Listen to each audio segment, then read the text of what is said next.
Go back to school, read the books, study the experts, or learn the realities of the problems from those who have gone before me. You can learn a lot by asking people questions. If you know somebody that's done something or been to do something or tried to do something that you tried to do, the best thing to do is ask them questions, because you can clear out a whole lot of junk that you don't need and also receive a whole lot that you could use. And it helps a lot. And then it's a time to do the research, the investigation, or the questioning. And sometimes you have to just rest in the question. What is my next step? What is it that I'm supposed to do next? And then be ready to take those steps if it comes forth, rushing in. But we can do it. We can move forward. And we know that the results are coming forth because God is good, and the good will prevail. And sometimes this might seem a lot, what I've shared with you in these little books. But it's not. We just take it like step by step. We just break it down. Sometimes we have to even number it 1 to 100 if we have to. Whatever we need to do to make it easy. One of the things you need to look at besides passion is joy. Is it bringing me joy to do what it is that I have set out to do? If you don't feel joyful, like going to work. I know a lot of people that say, I can't quit my job because I make too much money. Whatever it is, if you're not feeling the joy, then you need to figure out something else that will bring you the joy and allow you to share your passion. And the biggest clue is that if you are doing what is bringing you joy or what you are using your passion to propel, then, what is my first step and how soon? I guess I missed a question, sorry. That's the last question on that, isn't it? On that little handout? Okay, yeah, okay. I've got them coming. Yeah, there is. Okay, so we just narrow it down a number 1 to 100 if we have to, and we just keep taking that next step. I guess I said that, but I just didn't do the slide. And then, am I willing to do what it takes? Will I commit to stay in the course, working in integrity, and standing alone in my mission if necessary? You've got to say yes, or you can't do it. And this is the thing. The last line is so important. Standing alone in my mission if necessary. If you think that what your idea is really good, and you feel the passion and the joy, and you're moving forth in it doesn't matter what anybody else around you says. Those naysayers that say, you can't do that. Where are you going to get the money to do that? Why do you think that you are smart enough to be able to do that? We've all heard those stories, right? Those comments. Just move away from it. You can do whatever it is you need to do. And you just make your circle of light a little bit bigger so none of that comes bouncing in at you. That's all you have to do.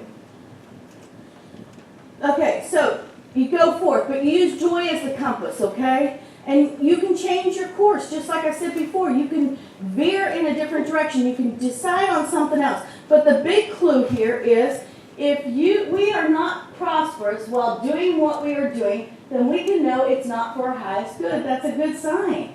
Because really, if you are doing what you need to be doing, everything will be taken care of. It might not look like it sometimes, but it will be.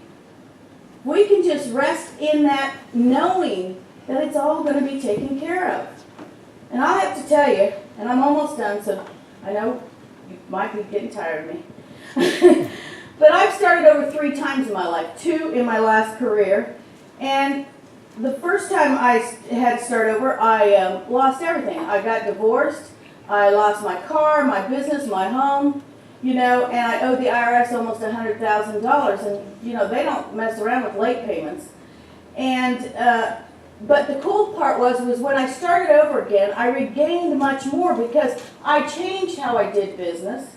And I found the love of my life, and I found the perfect home, and we had great cars, and Reverend Warren and I were very successful, And then we both kept getting that prodding that we were supposed to, sell it all and go do something else, which was ministry.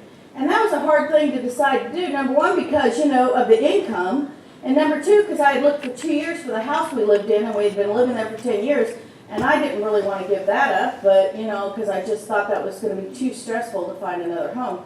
But, if we hadn't sold our stuff there and hadn't gone to seminary, we wouldn't be here being blessed by all of you today. And, that's important. And the thing that is important about it is because we had to listen to the message and we had to quit saying no to whatever we were getting prodded to do. You know, how many of you have been prodded to do something and you thought, they're not talking about me. That's not for me. Or somebody starts talking about it and that word pops up, and then you get in another crowd and the word pops up, and you get in another crowd and somebody says, hey, you'd be good at that. And you're like, no, that's not me. But you've got to listen. And you must be always ready to listen. You see, God is good and only has good in store for us. And God only wants good for us. And we need to follow our divine purpose. And if it doesn't feel right, step back and ask yourself these 4 questions. Have I been tithing? Have I set smart goals? Have I done my forgiveness work? And have I truly found my divine purpose? These are the 4 spiritual laws of prosperity that Reverend Edwin Gaines received as divine ideas and shares with people for years now, has shared with people. And we can always look at our way shower, Jesus, and because he eagerly discovered the real purpose of life, and he fulfilled it without a care in the world. And he lived a prosperous life. He never worried about anything. And he showed us that we too can live a prosperous life. Jesus said, I am the light of the world, and you are the light of the world. When we understand this truth, we will be intent on expressing from that Christ within, won't we? Yes. And we will be that light that we are meant to be. And everybody, let's read this together. We know our divine purpose is always good, and our divine purpose will always shine brightly and bless us, and for that truth we give thanks. Thank you for being here today. God bless you.